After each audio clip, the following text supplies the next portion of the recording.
আলু ভীষণ উপকারী আমাদের শরীরের পক্ষে। আলুতে আছে ভিটামিন এ, ভিটামিন বি6, ভিটামিন বি12, ভিটামিন সি, এছাড়া জিঙ্ক, ফসফরাস, ফাইবার, প্রচুর পরিমাণে অ্যান্টিঅক্সিডেন্টস, মিনারেলসে ভরপুর আলু। আলু যদি নিয়মিত আমরা খাই পরিমিত পরিমাণে, তাহলে কিন্তু আমাদের হজম শক্তি বৃদ্ধি পাবে, কোষ্ঠকাঠিন্য দূর হবে। আলু ক্যান্সারকে নিয়ন্ত্রণ করে থাকে।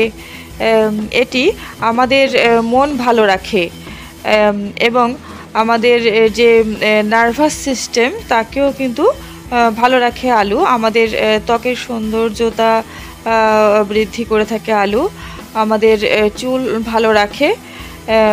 এছাড়া বন্ধুরা, আলু নিয়মিত খেলে আমাদের স্মৃতিশক্তির উন্নতি ঘটে থাকে, চোখের দৃষ্টি ভালো রাখে আলু, নাইট ব্লাইন্ডনেসকে কমিয়ে দিতে পারে আলু। এছাড়া চোখের থেকে জল পড়া বন্ধ করে এটি। নিয়মিত আলু খাওয়া অতি আবশ্যক আমাদের শরীরের পক্ষে। এটি আমাদের শরীরে রোগ প্রতিরোধ ক্ষমতা বৃদ্ধি করে থাকে।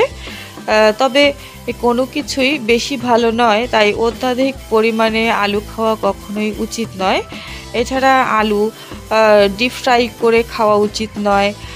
বাটার দিয়ে বা চর্বি জাতীয় কোনো কিছু দিয়ে আলু রান্না করে খেলে ক্ষতি হয় বিভিন্ন রকমভাবে আমাদের শরীরের। বন্ধুরা, আলু সবসময় চেষ্টা করবেন কম তেলে রান্না করে খেতে, এবং আলু সেদ্ধ খেলে বা আলু পুড়িয়ে খেলে এর উপকারিতা আপনারা সবচেয়ে ভালো পাবেন। আলু থেতো করে যদি তার রসটি ত্বকে লাগানো যায়, তাহলে এটি ব্লিচের কাজ করবে এবং ত্বকের অবাঞ্ছিত দাগ ছোপ মিলিয়ে যাবে। ত্বকের যে সৌন্দর্য সেটি বৃদ্ধি পাবে, ত্বক হবে ফর্সা, উজ্জ্বল এবং দাগ ছোপহীন। বন্ধুরা, আপনারা সকলেই আলু অবশ্যই খাবেন এবং সুস্থ থাকবেন। সম্পূর্ণ ভিডিওটি দেখবার জন্য অনেক অনেক ধন্যবাদ।